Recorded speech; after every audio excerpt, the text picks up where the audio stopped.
Hello friends, welcome to Thangam channel. இன்றைக்கி என்ன சமையல் பார்க்க போகிறோன்னா பேபி பொட்டேட்டோ ஃப்ரை எப்படி பண்ணுறது பார்க்கலாம்.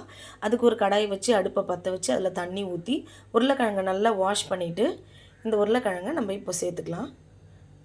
உருளைக்கிழங்கு கூட கொஞ்சம் உப்பு சேர்த்துக்குங்க. அப்போ தான் நம்ம பொரியல் செய்தாலோ எது செஞ்சாலும் அதுக்கு ஈக்குவலாக உப்பு கொஞ்சம் எடுத்து கொடுக்கும்.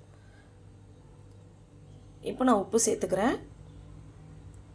உப்பு சேர்த்து நல்லா வெந்ததுக்கப்புறம் இப்போ உருளைக்கிழங்கு வெந்துடுச்சு. இப்போ நம்ம ஃபில்ட்ரு பண்ணிவிட்டு இதோட ஸ்கின்னை ரிமூவ் பண்ணிடலாம். இந்த ஸ்கின்னை ரிமூவ் பண்ண எனக்கு ஒரு 20 நிமிஷம் ஆச்சுங்க. இப்போது ஒரு கடாய் எடுத்து அடுப்பை பற்ற வச்சுட்டு கடாய் நல்லா காஞ்சதுக்கப்புறம் ஒரு 5 ஸ்பூன் அளவுக்கு நான் எண்ணெய் ஊற்றிக்கிறேன். கொஞ்சம் எண்ணெய் அதிகமாக இருந்தால் தான் ஃப்ரை ரொம்ப டேஸ்ட்டாக இருக்கும். இப்போ எண்ணெய் காஞ்சிடுச்சு. 1/4 ஸ்பூன் அளவுக்கு நான் கடுகு போட்டுக்கிறேன். கடுகு நல்லா வெடித்து வந்ததுக்கப்புறம் ஒரு புடி கருவேப்பிலை, இல்லை ஒரு இனுக்கு கருவேப்பிலை, நான் ஒரு இனுக்கு தான் சேர்க்குறேன். அதை கொஞ்சம் பாதியாக கட் பண்ணி போட்டுக்கிறேன்.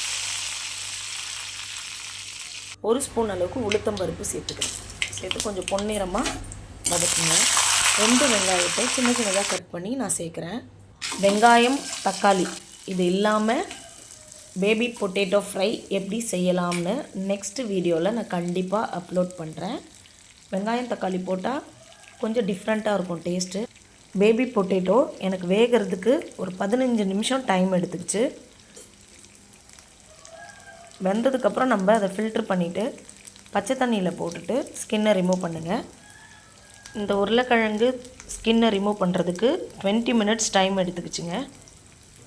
அதனால் நீங்கள் கொஞ்சம் உருளைக்கிழங்கை வேக வச்சு அதை வடித்து தனியாக எடுத்து வச்சுட்டு அதுக்கப்புறம் கொஞ்சம் பச்சை தண்ணி ஊற்றி அதுக்கப்புறம் தோலை உரிங்க சீக்கிரம் வந்துடும். இப்போ நான் கொஞ்சம் உப்பு சேர்த்துக்கிறேன். உப்பு சேர்த்து நல்லா வதக்கிட்டு ஒரு தக்காளி கட் பண்ணி நான் இப்போ சேர்க்குறேன். இப்போ தக்காளி நல்லா வதங்கணும். தக்காளி நல்லா வதங்கினதுக்கப்புறம் ஒரு 1/4 ஸ்பூன் அளவுக்கு நான் மஞ்சள் தூள் சேர்த்துக்கிறேன். இப்போ கலரி விட்டுடலாம். 1 ஸ்பூன் அளவுக்கு மல்லித்தூள் சேர்த்துக்கிறேன். 1/2 ஸ்பூன் அளவுக்கு குழம்பு மிளகாய் தூள் சேர்த்துங்க. உங்கள் காரத்துக்கு ஏற்ற மாதிரி நீங்கள் குழம்பு மிளகாய் தூள் சேர்த்துக்குங்க.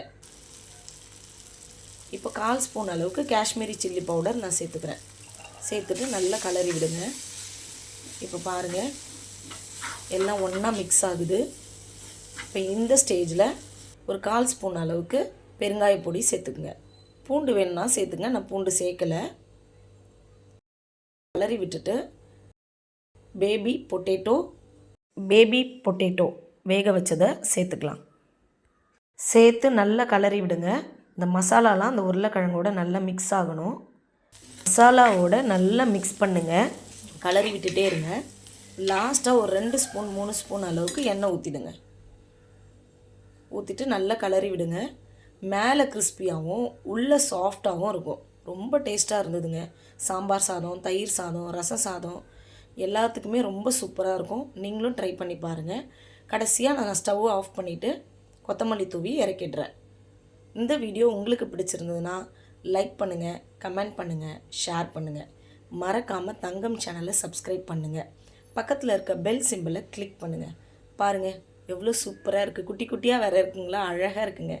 டேஸ்ட்டும் ரொம்ப சூப்பராக இருந்ததுங்க. Thank you.